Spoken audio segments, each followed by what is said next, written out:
It was not as good a showing as some on the right had hoped for, but good enough to bring down the French government and push the European Union farther right. Conservative parties saw major gains in parliamentary seats, handing French President Emmanuel Macron a humiliation, prompting him to call snap legislative elections in a gamble to save his government. In Italy, Premier Giorgia Meloni more than doubled her party's seats in the assembly.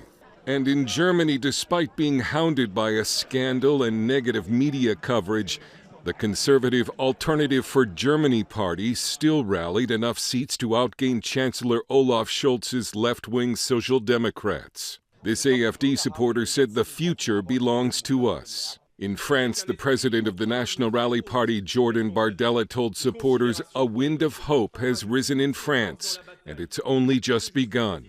Frank Ferretti, one of the intellectual leaders of the European right, told us the election result was predictable because Europeans have been so unhappy with their governments. They basically feel that the conventional parties have let them down. They want to have their voices heard. They want to be part of the conversation.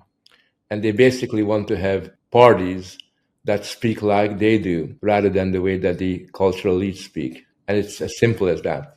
Ferretti called the conservative victory in France a political earthquake. The second largest country in Europe in economic and political terms has moved to the right, and that will have a very important impact. And he said France and the Netherlands under Geert Wilders will be a force to move Europe further to the right. Those two nations, which are quite substantial, can make a huge difference in the dynamic, the political dynamics within Europe. The Christian Democrats of EU Commission President Ursula von der Leyen remain by far the biggest group in Parliament, but the surge by the right will make it much harder for the Assembly to keep pushing unpopular climate and open borders policies. Hurd, CBN News.